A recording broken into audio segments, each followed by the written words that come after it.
Imani-Grace Cooper, how are you doing? Hi, I'm great, Sean. Thank you. How are you? I'm doing all right. I'm doing all Yeah, right. Considering it's a yeah, quite a lot of tumult, yeah, yeah. so all kinds of Come on, things but- converging. Go ahead. Oh yeah, oh yeah. Somehow, yet and still, our great Maker always gives us reason to praise. So I understand it's we want to be as authentic and real as possible when someone asks us how we're doing. It'll be like, but you know, hey, we are here, so Yeah, blessings be. yeah. It's all right to admit that things aren't ideal, but Yes. then it's best to move on with it and try to make things the way we want them to be. Yeah. Despite the challenges. Sure. Yeah, but challenges make us stronger, right? Amen and Ashe. So, how many years ago was it you sang in my band? We had Yeah. this. I mean, it seems like it was before Moses. Moses is 7 now. I, So, I think it was. Oh my gosh. Like, first of all, I can't believe Moses is 7. yeah, that's crazy stuff. He's in first grade. Wow. I don't really have a place to put that. Yeah. It's a really strange. They tell you as a, all the people that I converse with about, you know, parenthood, they're further along than I am, Sure. and they always tell me, oh, it is, it just keeps getting better and better. And every time they say that, I think intellectually, I, I understand what they're saying. It Mm. seems like there will be more things to discuss and to talk about and to wrestle with, and he's developing more as a person, and Yeah. all of the things that are happening. But on the sort of existential level, I can't imagine it being any better, Hmm. because it's just, uh Gosh. yeah, he's very, he is in a very short period of time has totally changed my perspective on most things. Most. On most things, there's a, you think that you understand what it is that you're here to do, Hmm. and you know, and then he shows up, and yeah, I mean, I'm still doing those things. It's not like I'm no longer pursuing music or anything like that. It's not that. It's just Right. certain things don't seem like they're as big a deal anymore, and other things seem like they're a lot more important. So, That perspective is something else. yeah, Absolutely something else. I was talking to a friend of mine earlier today about my siblings and how they're all in these stages of life, where their families are growing and expanding and stretching in different ways. And how my sister, she's definitely blossomed in so many different ways.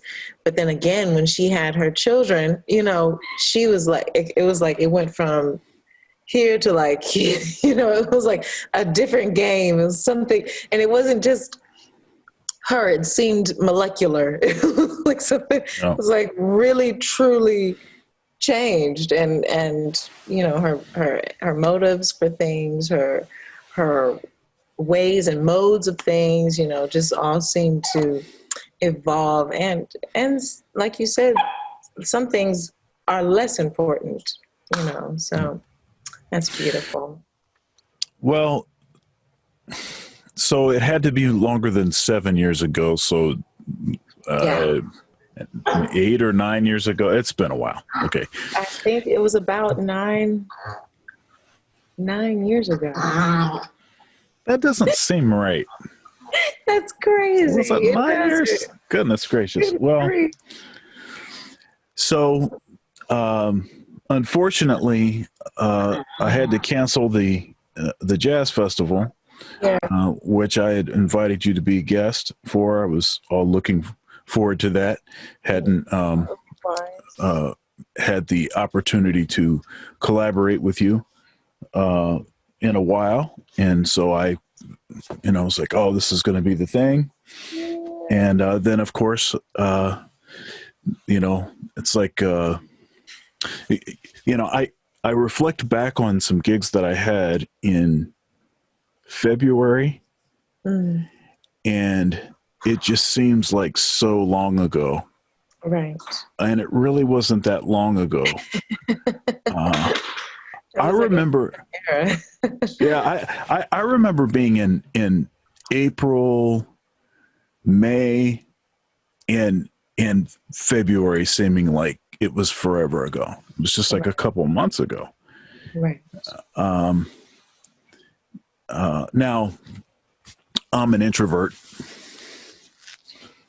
and because my wife is not, she's an extrovert.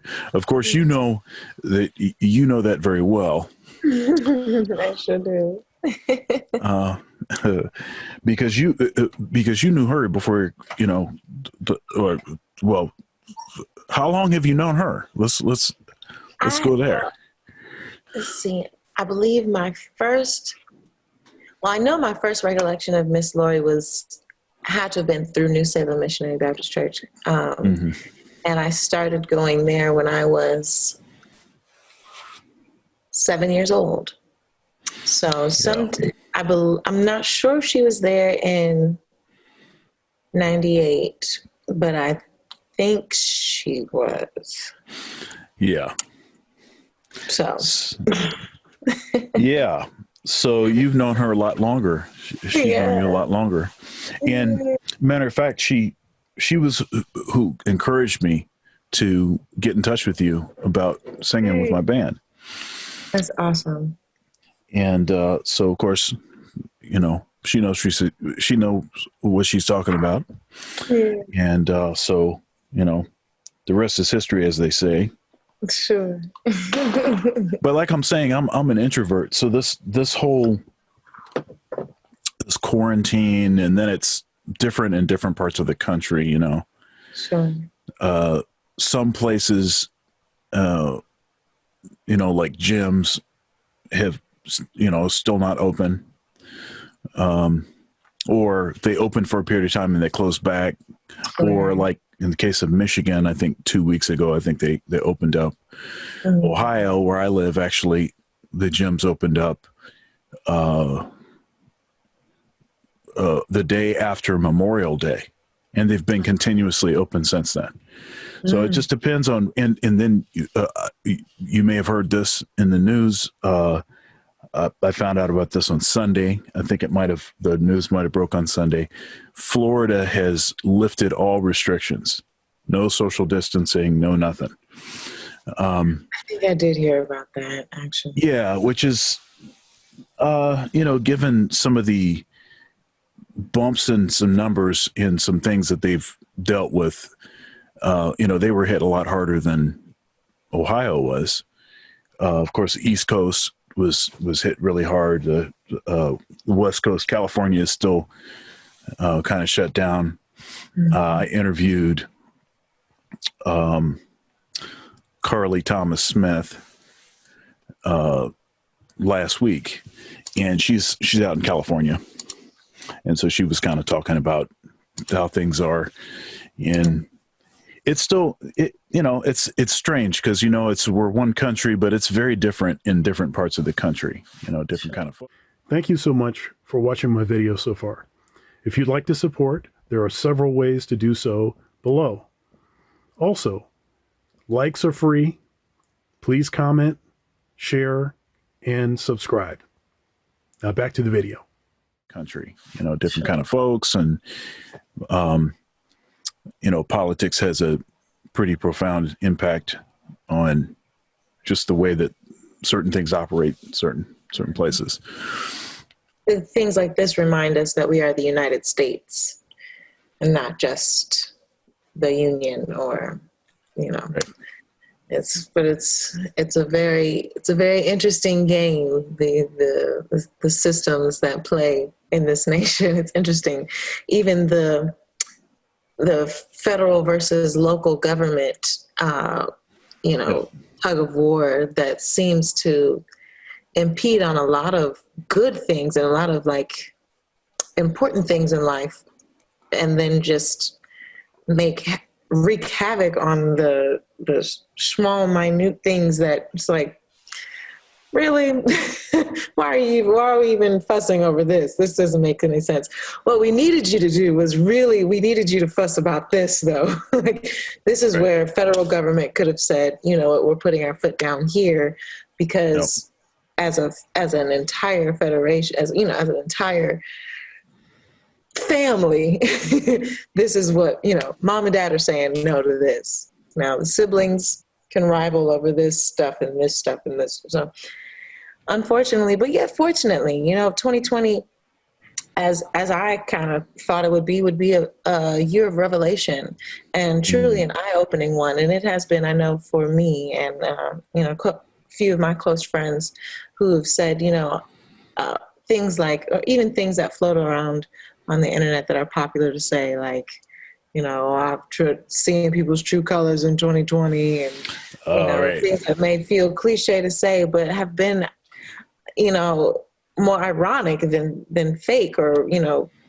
for show, because it's like, actually, it's kind of true. It's things like the state of our health as a nation and individually and families, the state of our finances, and how quickly things can be snatched from us, just from the wave of nature, even, and even the necessity or non-essential things that we implement in our life that feel that we've kind of just accepted as mundane, but are actually totally against the forward motion of humanity. Like, thankfully I'm a full-time musician, so I don't have to go into an office job every single day. There are people who spend so many hours in traffic. Like, if I had stayed in Atlanta, I finished high school in Atlanta, if I had stayed in Georgia,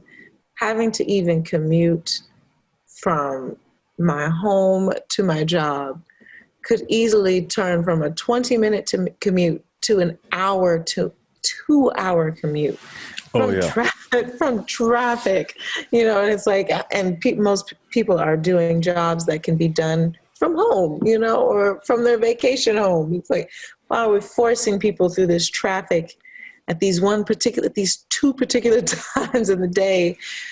Yeah, it's interesting. You bring that up, and one thing that the quarantine did was traffic was not bad. The traffic was like great, like every time of the day.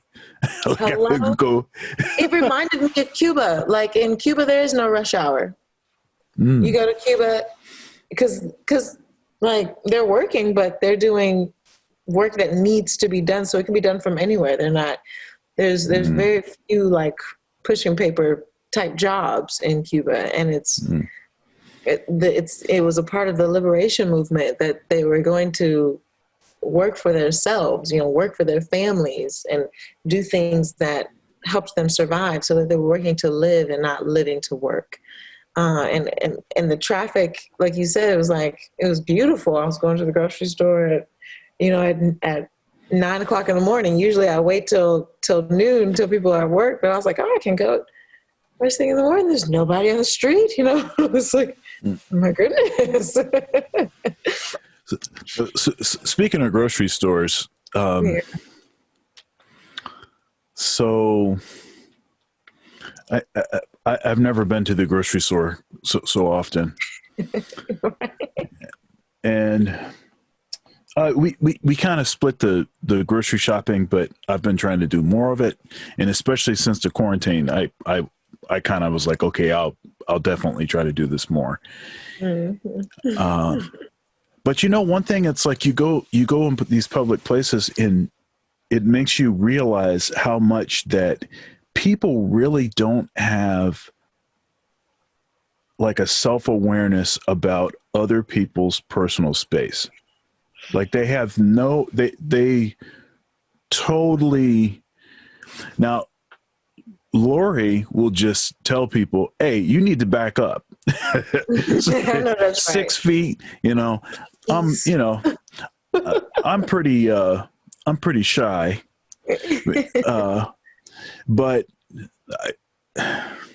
I'll just move myself. Like if somebody's getting close, I'll just move, and I don't know. I try not to be too annoyed by it, but it's like, okay, we have these masks on. There's all these stickers on the floor and stuff that say where you're supposed to stand. Right. You know, so let's try to, you know, either you were going to do it or we're not going to do it. If we're not going to do it, everybody just take your mask off, just do whatever you want to do. But if we're going to do it, let's at least do what it is that they're suggesting. Now, on top of that, I'm claustrophobic. So I don't like people like right up on me anyway. Right. So, right. So I'm like, okay, I don't know. It's just, I try to have patience with that. Lori doesn't have very much patience with that, actually. But you know, but that's seems like it's a strange thing. I think there are times when I'm definitely more lenient and more, you know, just I'll move myself if I feel uncomfortable, like some people are too close. Because even before quarantine, before the coronavirus had made its way to the U.S., I had been very conscious of my personal space in public. It's never been something that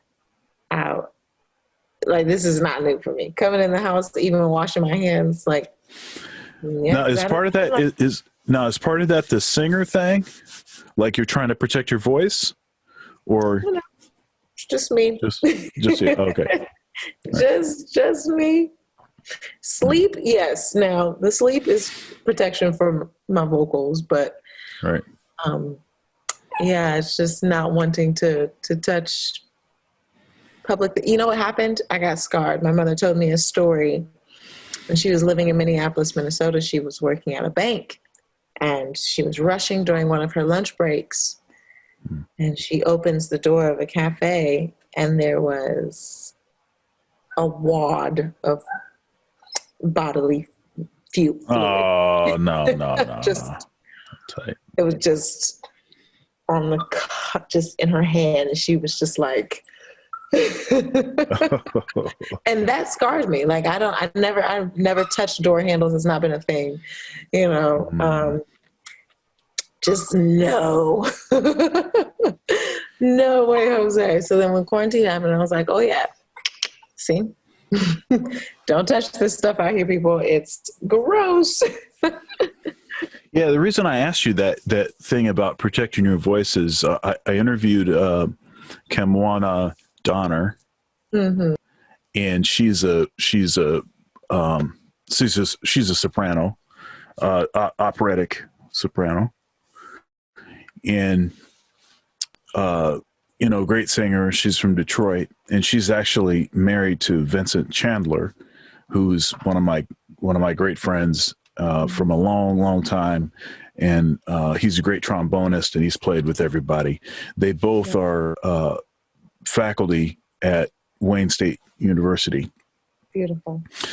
And she is, and has been for years, has been very, you know, personal space, wearing a mask even before the quarantine, even before this stuff hit, because she's trying to protect her voice. Yeah. Because you know, I can sing. I sing in church, you know, but I'm not really a singer, right? So if I got a cold or something, it's not the end of the day. I'll just, you know, and you know, if something happens to a reed on my saxophone, I just change the reed. Sure. but you don't quite have that same luxury. No, sir. No, sir. Unfortunately, we're not swiping out vocal cords, you know. It's like, oh, this one's a little damaged today. Excuse my puppy. That's all right. That's all right. What kind of dog do you have? So I call him a Menthy Poo because he's very unique. But his name is Memphis. He's a Yorkie poodle. Oh, okay, yeah. But he's different. Guess I can just say that. But like a hypoallergenic. Yes, right? he is. Doesn't shed, right? Correct. Doesn't shed. Yeah. So all of the dogs that I've owned, they don't shed, and they've been hypoallergenic. So I've had right now we've got a miniature schnauzer, and his name's Coltrane. Hey, that's right, for a particular reason there. I had a Welsh Terrier named Theo, but it was short for Thelonious Monk. Yeah. And then I had an Airedale Terrier named Bebop. But they're all, you know, they're dogs that don't shed because I you know, I have some seasonal allergies and stuff, and sure. Yeah. Yep. I can't imagine not having a dog. I've always had a dog. It seems to be I don't know. It would be such a significant hole, you know, not to have a dog. We always had dogs. I grew up with dogs. Yeah. Matter of fact, right now is the only time the family, my parents didn't have a dog because their most recent dog, he died a year ago, maybe a year and a half ago or something like that. And my dad says he's not going to get another dog, but I know that's hogwash. I know he'll say that, but then he's going to end up getting a dog. That's what it is. That's precious. He doesn't want his heart broken again. Right. That's the unfortunate thing. You know, they don't live as long as we do. Yeah. So tell us about your dog. Memphis is a Yorkie poodle. He'll be 3 in October. He's a ball of energy. I named him Memphis after the ancient Egyptian dynasty because he was just so hyper when I first got him. I was like, you must be, you know, just itching to get to your greatness. I could feel it. You're just wanting to be as great as you possibly be, which was the motive of a lot of the finances poured into the technology and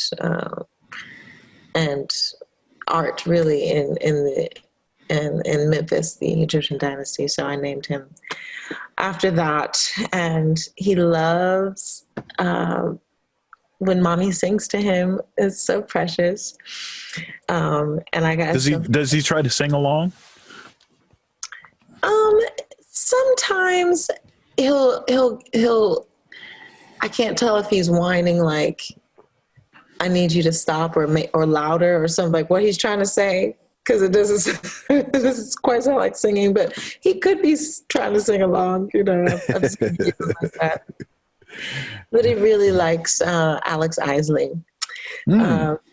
It's so sweet. I'll put on her music and a new section will come up real nice, and he'll do like a little bashful thing. I was like, oh, you liked that section? You liked that? And I'll be like, it's just very precious. But That's first funny. and foremost, he has to let you know he's a play bunny. Like, he loves to play.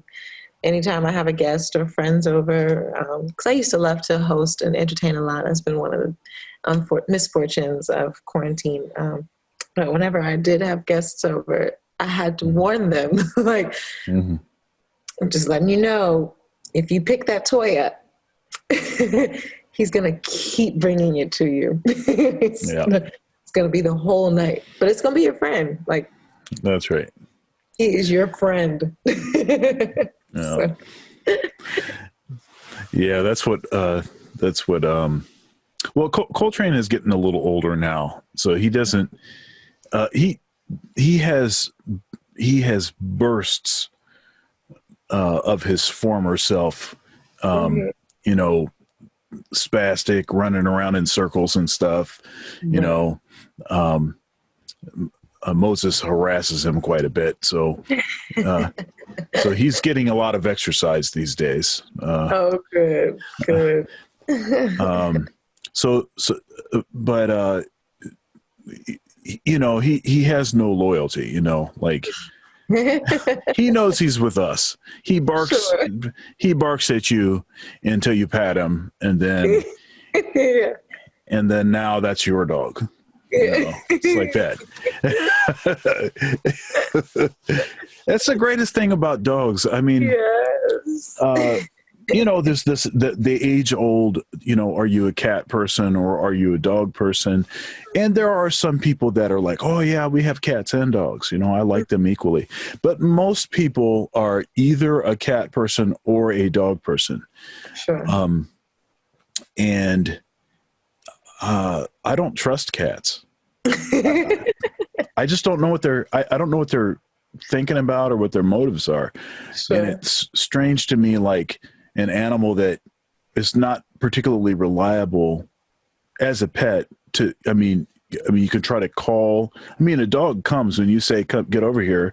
The dog comes over. The dog wags his tail, so you know what what they're thinking. I mean, their whole body is moving around and stuff. You know, they're very transparent. If they don't like something that's going on, they'll growl. Sure. You know, sometimes it's a fun growl. You know, but you know, if they you know, they bark. There's just certain things that they do that let you know that there's a dog there. Sure. And although I can understand maybe someone that works long hours or something and can't get back home frequently to let their dog out, how they would, you know, maybe prefer a cat because, you know, they can be trained to do their stuff in the litter box or whatever. Sure. I get that. You know, another issue is, again, it's like the allergy thing where I guess there are a couple breeds of cat that are hypoallergenic. Yeah. But I'm just a dog person. I'm just gonna come right out and say I'm a dog person. I get it. I totally get it. You know, if I had a bigger place and a yard, most importantly, because I live in a studio apartment. If I had a bigger place, I would have a big old dog. Yeah, I'll see. We're the same right there. Yeah. We're the same there. Matter of fact, I've been begging Lori, oh, I want another dog. I want a big dog. Yeah. You know, I want a big dog. And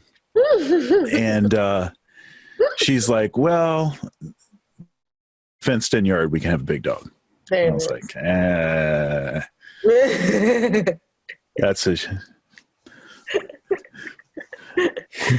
That fenced in that yard, though, I feel like that makes all the difference. Well, we don't have much of a yard. We live in a subdivision. You know, it's single occupancy homes. You know, it's not like a duplexes or anything like that. And it's in it's not like townhouses or in a division like townhouses. I mean, it's in, you know, it's, you know, typical suburban kind of homes. Mm-hmm. But the houses are like really close together, and then they were trying to really squeeze in a lot of houses, so you don't have a lot of backyard. Sure. And so we really don't have very much. So so it probably wouldn't make a lot of sense for us to get a big dog right now.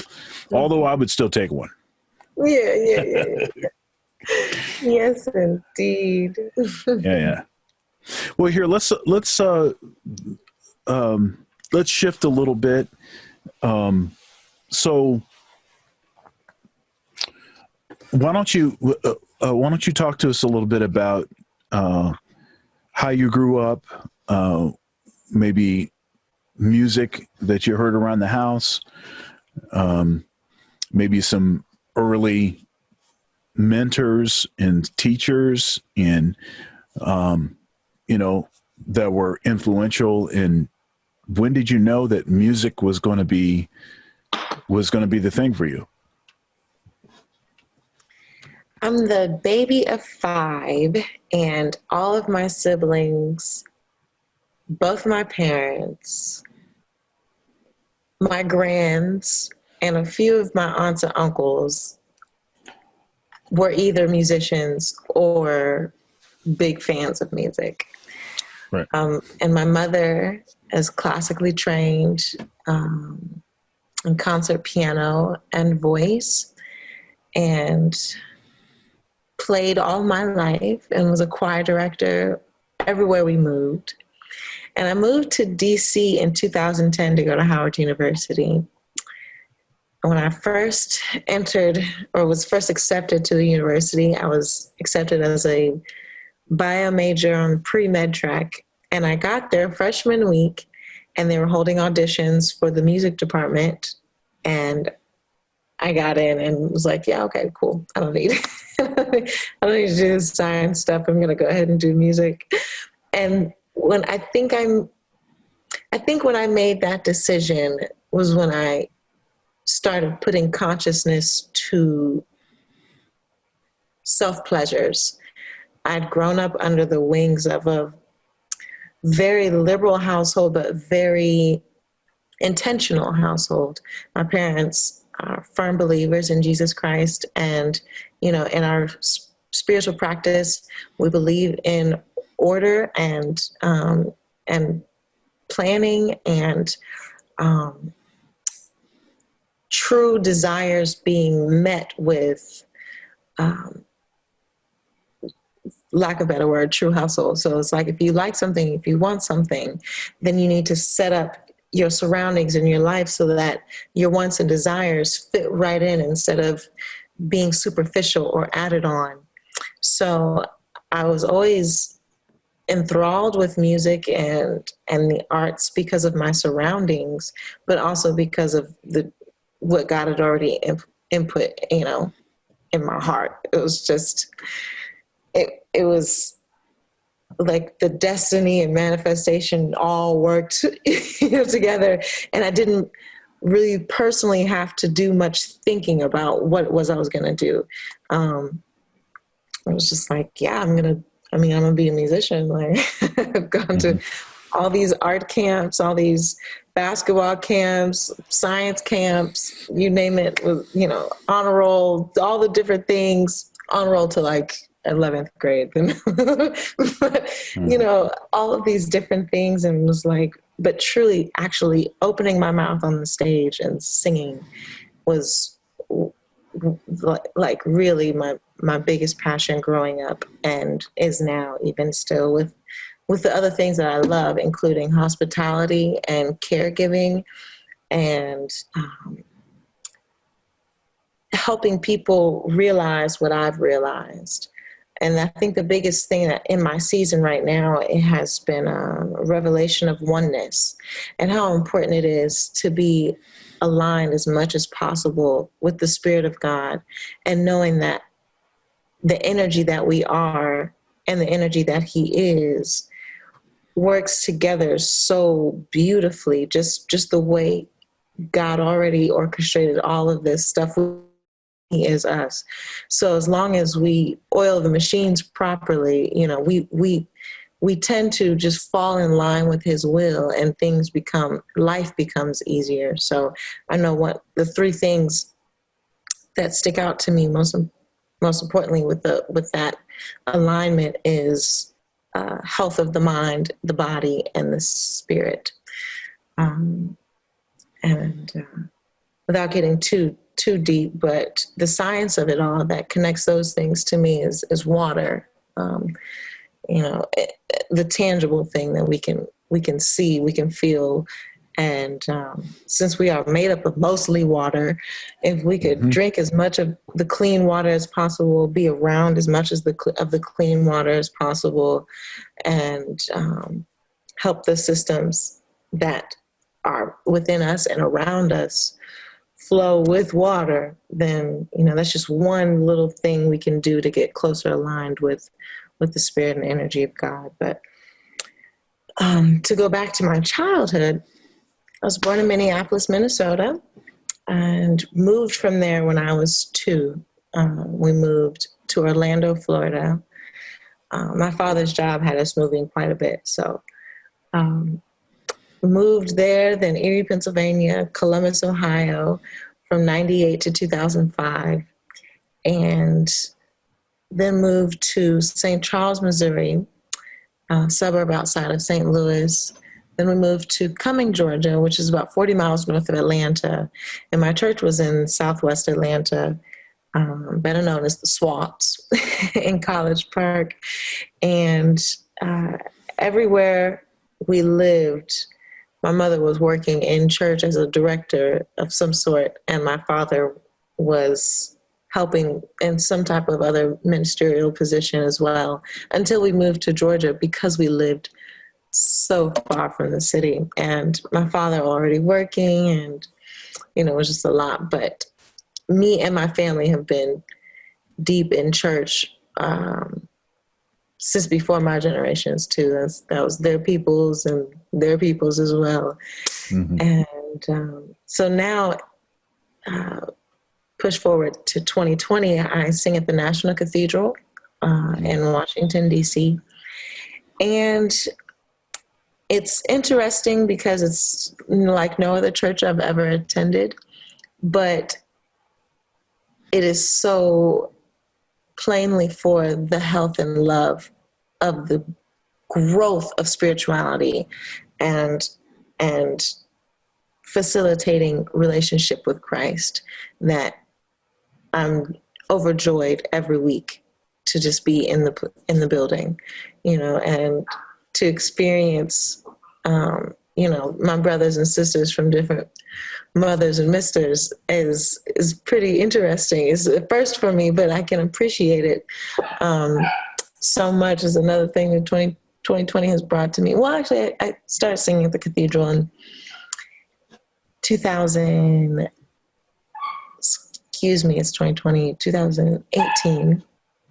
But since this pandemic, the 3 services have been condensed to 1, and as a rotating clergy, and it's me and my musical director is Daryl Hunt, who is a world-renowned musician. He's pretty phenomenal, but he's played with a lot of our favorites and greats in the gospel industry and secular world as well.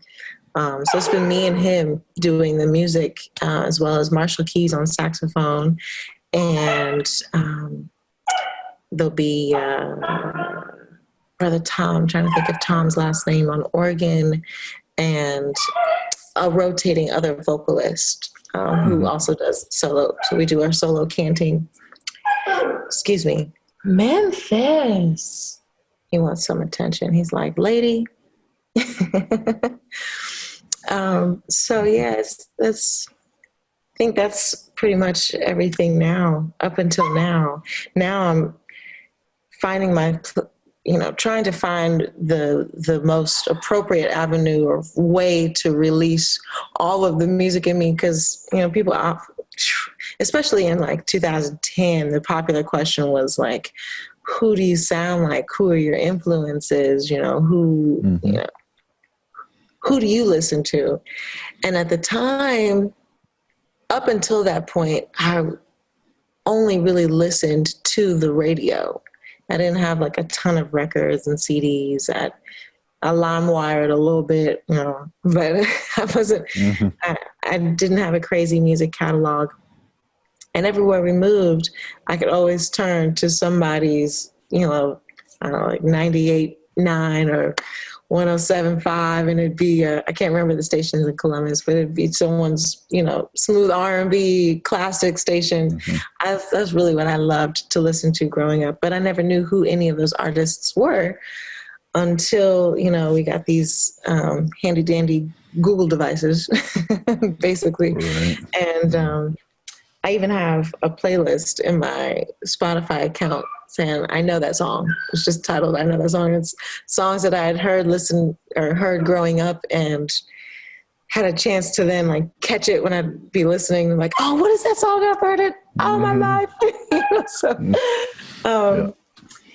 But studying jazz at Howard University put some perspective on, I really just truly love the art of music in general, aside from secular or non-secular or contemporary, whatever it may be. If it feels good, if it sounds good, if it's beautiful music, it's beautiful music. Now, plainly, when I'm out, I can just easily say I study and perform Black American music. And Bam. Yeah, bam. Yeah. And as we all know, jazz was the first art form of this country, of this nation. So everything from, of course, the Negro folk songs and spirituals and church music and, you know, jazz, gospel, R&B, hip hop, rock, funk, disco, all of it. It's all the I same love it stuff. all. Yeah, exactly. And it's all and it's all the same thing. I interviewed Nicholas Payton, and of course he's the founder that sort of and or revitalized that sort of that movement. And you know, one thing that he said in that interview was that, you know, a lot of these, you know, we discussed, you know, a lot of these sort of labels that we have for a lot of this music, they're really labels and constructs for record companies to sell records. Right. It's not as much about what the musicians, what their actual experience with music, the kinds of, you know, because, you know, I can take myself for example. You know, I play in church.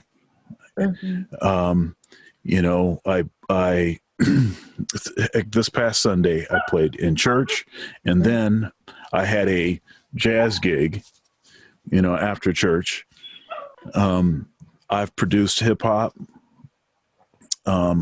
You know, before the church that I'm at now, I worked at a big evangelical church, and it was most sort of contemporary Christian, you know, which is pretty guitar driven, you know, kind of stuff.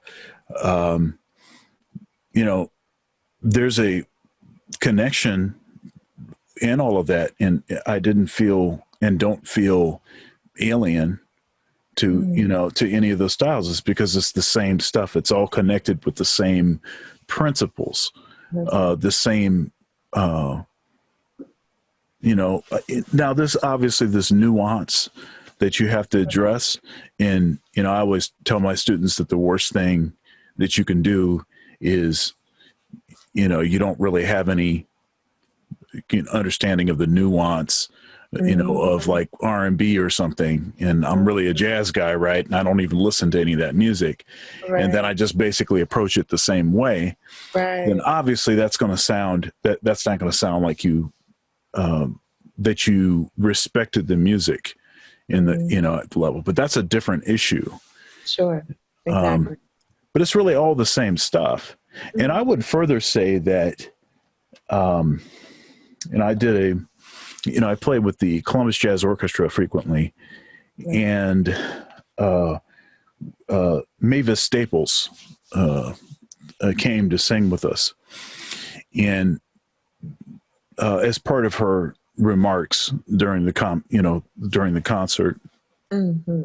She said, she was talking about how, when they came out with the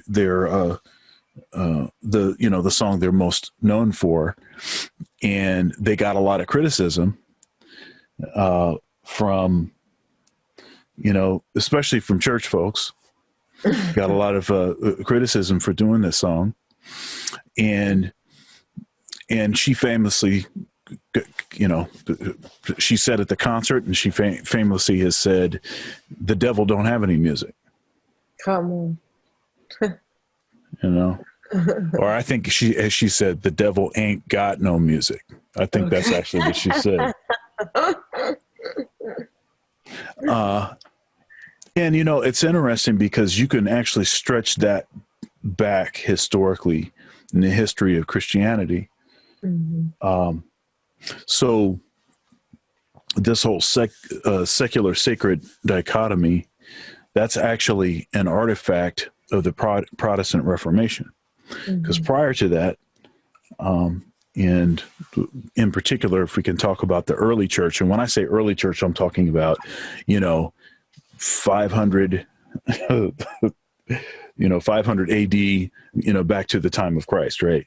So anytime in that period, this very simple idea, and that is whatever is beautiful glorifies God.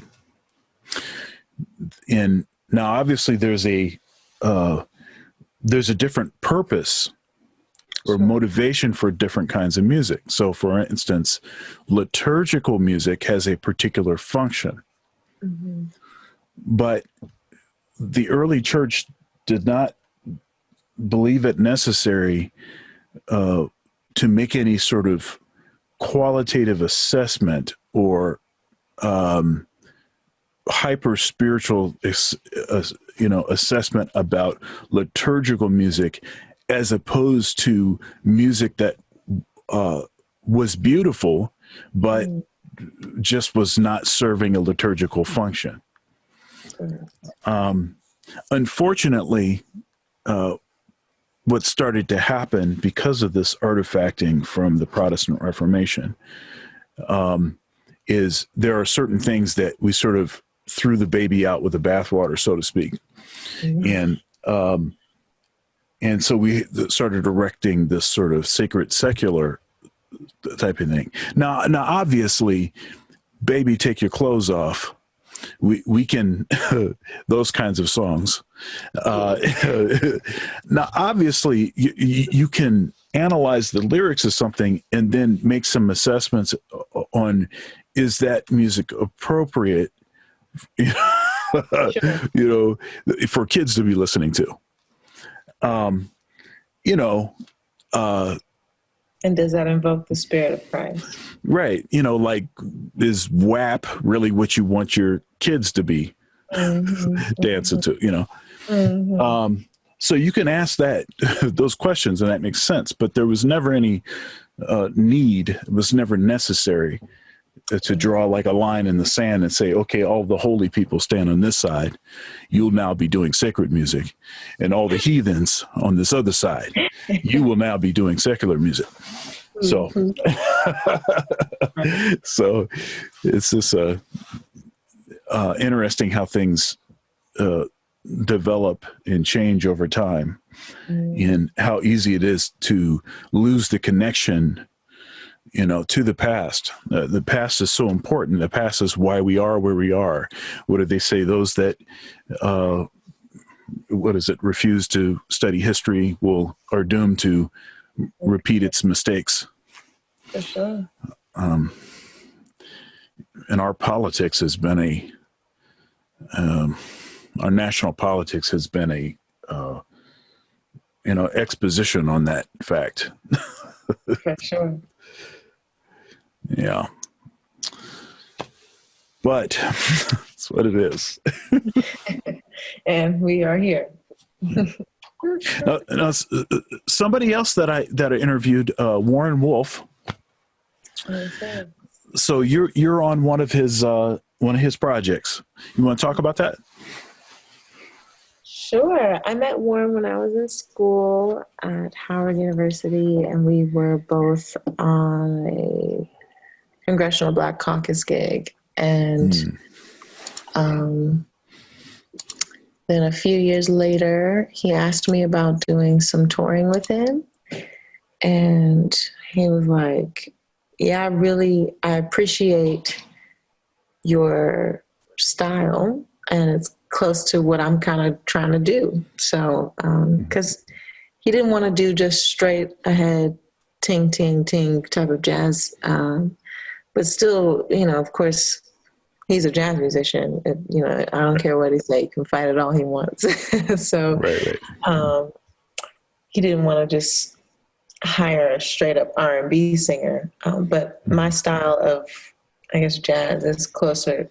I definitely use pentatonic scale a lot more than most quote unquote jazz singers. So I think, that worked in his mind and played out, fairly well, I think, for the project. So the album is called Reincarnations. I guess the title kind of speaks for itself. He's steadily trying to be able to, not necessarily wanting to like reinvent himself, but his musical genius, I think, allows him to adapt to any setting, whatever is appropriate. So I think that's his ode to that. In our conversation, he was very a lot of superlatives about you. Oh, right. And he even said, you really made the project. Oh, man. It was. And so, it's interesting, and in our conversation, this whole idea of all of these different styles of music, the stuff that's on the radio, pop music, art music, all of the different things that were happening, when he was growing up, have all sort of culminated in different ways to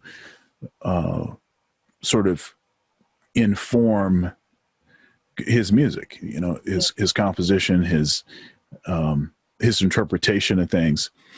And I'm the same way. I'm the same way. It's, I often hear, those power ballads of the 80s, for instance. I hear those, and I hear it in my own playing. Often when I'm composing, that stuff just comes out, stuff that's obviously influenced by that. Yeah. I'm watching right now on Netflix, speaking of the 80s, Cobra Kai.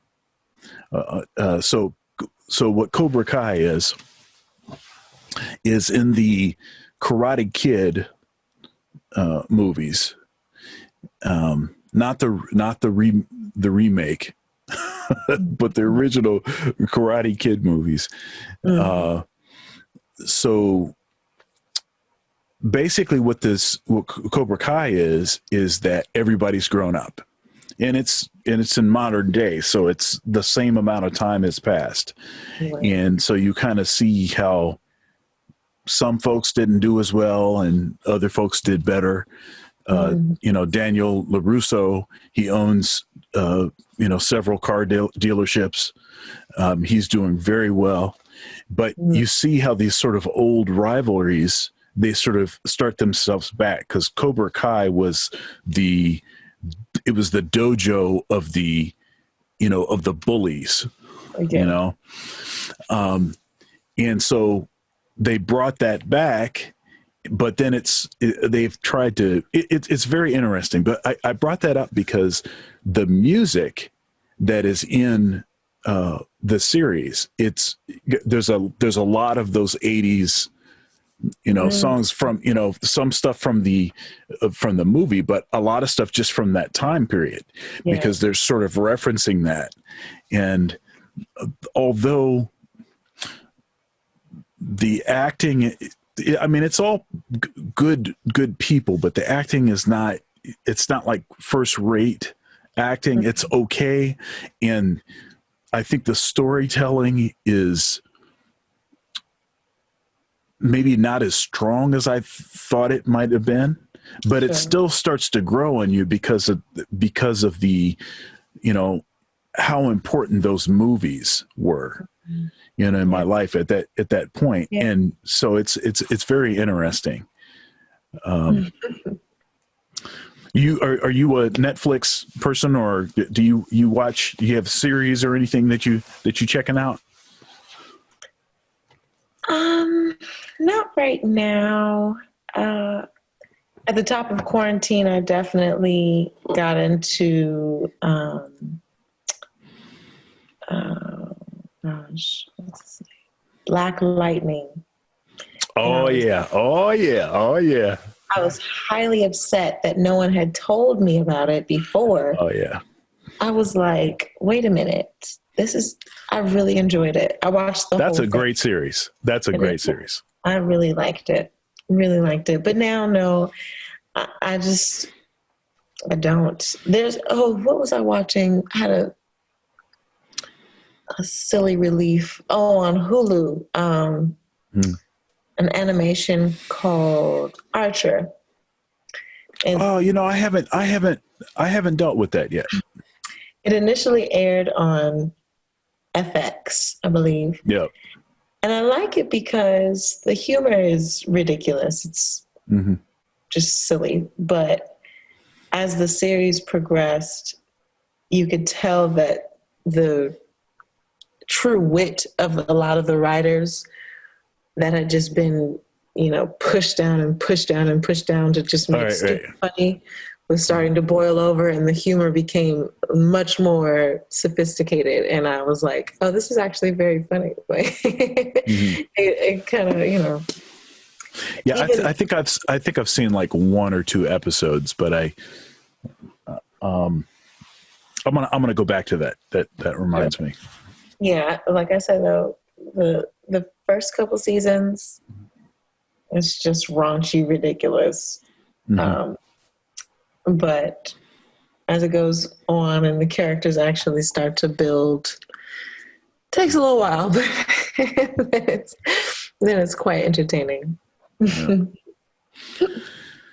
Yeah, I used to watch a lot more series kind of things. I'm watching a few things now because the quarantine has sort of cut the drive time out, and so I have some time, and often I'll have a show on while I'm doing something else, or there's certain kinds of mindless practicing that I can do. Things like practicing scales and rudiments and things like that. Patterns. I can do that and have something on. Kind of makes the time go past a little faster. So speaking of practicing, what sorts of things are you working on now? What sorts of things do you do in order to sort of maintain, so maybe some maintenance kind of stuff, and then maybe some stuff that you're still trying to reach for? What are you working on? When I was growing up, I had a very, I wouldn't say robust, that wouldn't be a fair term to give a child's voice, but broad, big voice. And it was very high.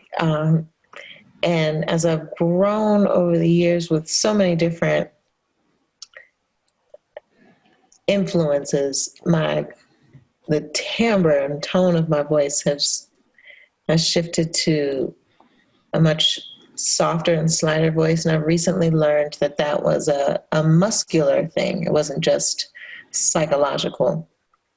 So as of late, I've been working on trying to build the strength and the power of my voice so that I can either be nice and sweet and soft, or I can be real big and heavy.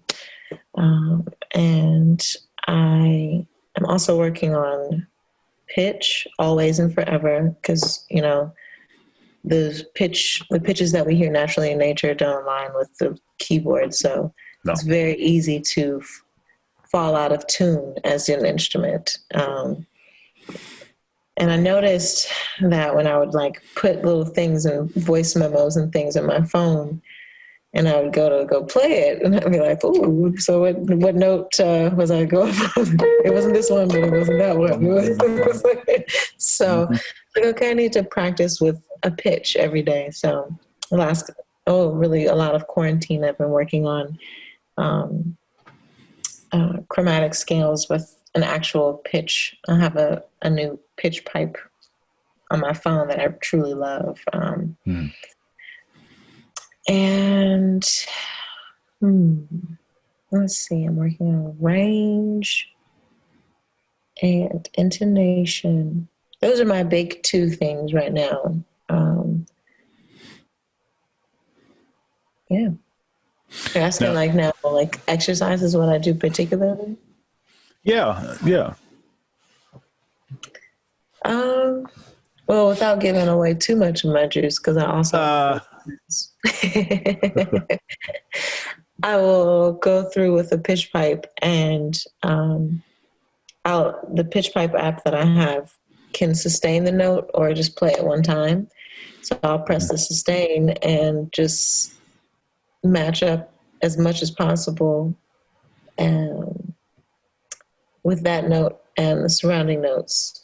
One up, one down, and then I'll go up chromatic to a minor third and back down. I'll work that minor sound in my head, then I work the major sound in my head, then I work the fifths, then I work the sevenths, then I work the octave, and keeping that one pitch, because it's like singing with a really good singer. You know, if you sing with a really good singer for a long time, you're gonna pick up their tone, their intonation. Same thing trying to do with a pitch pipe, since it's a neutral sound, because the one I have, it's not an instrument, it's just it's not even like a real like a sine wave or something. Yeah. Thank you. Yes.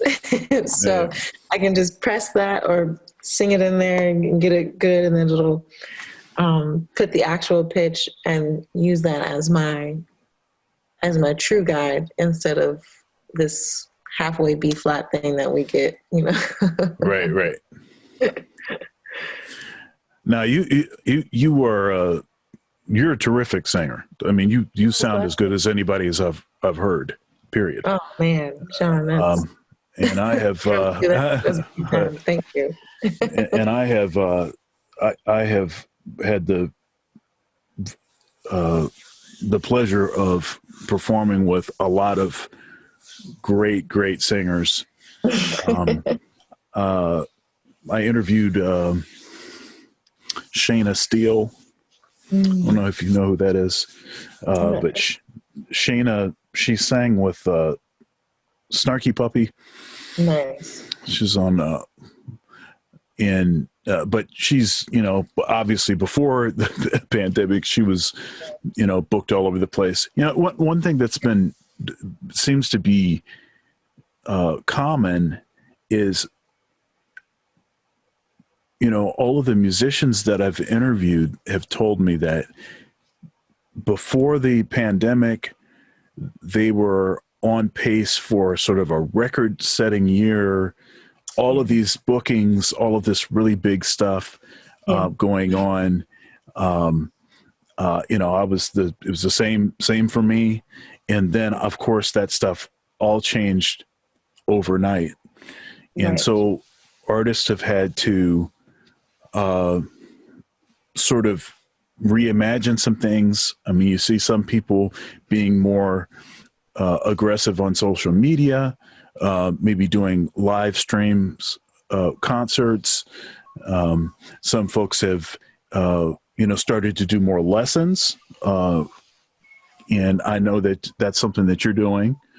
I'll make sure you give me a link or something to send folks to. I'll put it in the description to this video. Awesome. Okay. Thank you. Thank you. But yeah, it's been I guess we can look at it as an opportunity to stretch out and grow in some ways. How has this affected you as far as like maybe presenting some opportunities to look in some different directions? Well, thank you, by the way. Those are some high compliments, but I'm sorry. Just the facts. That's one of those fun growls. Yeah. Yeah. I think so. I don't know what he's got going on right now. I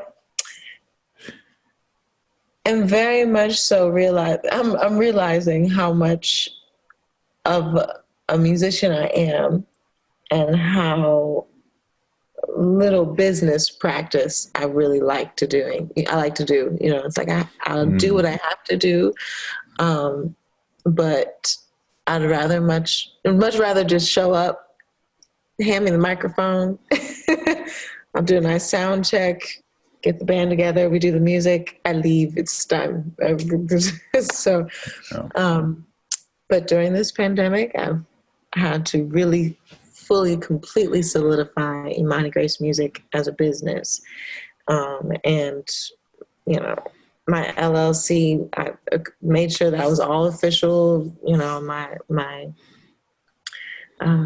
creative outlet LLC, it's designed and organized for creative expression for all marginalized people. So that's Black and brown females, elderly, the children, and LGBTQIA and plus community, and just like I said, anybody who could be possibly marginalized, having an opportunity to express themselves through music or be healed through music, and all of the arts. So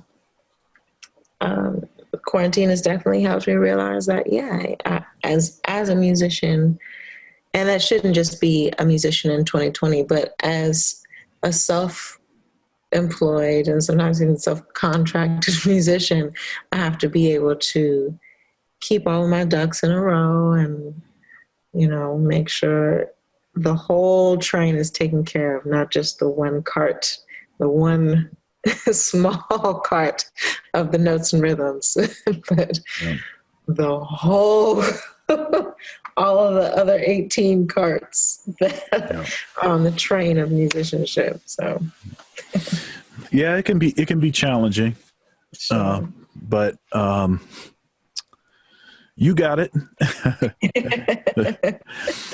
So, I wanted to say again, I was really disappointed I had to cancel the jazz festival at Ohio State. It's the only time that it hasn't happened. I still am very torn by that. But I am going to say that we will definitely be inviting you once this stuff gets over, and I definitely will be finding a way to get you to Columbus, and probably for us to do some other things once you're here, other related things. So, awesome. All right. Well, do you have a final word?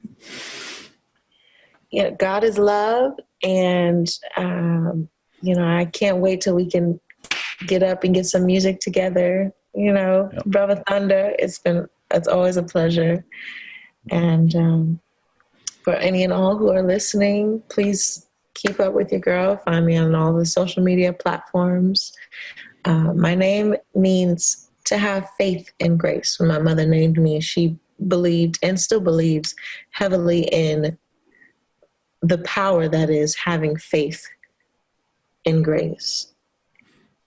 The belief that God's love and his grace will prevail all. So my name is Imani-Grace.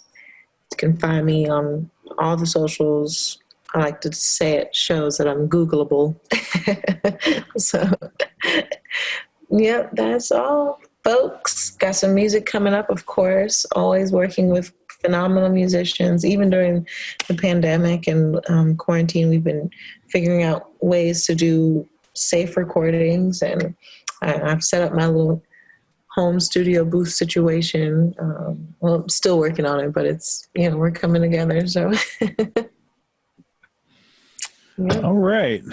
Well, I'm glad you have that set up, because I may be calling you for something shortly. So, yeah. All right. Well, God bless you, and it's been great talking. And it's been too long, but we're going to, like I said, we're going to get you to back to Columbus sometime soon. Yes, indeed. Looking forward to it. All right, now. Thanks so much, Sean. Peace. All right, now, you have a good one. You too. All right, bye. Good night.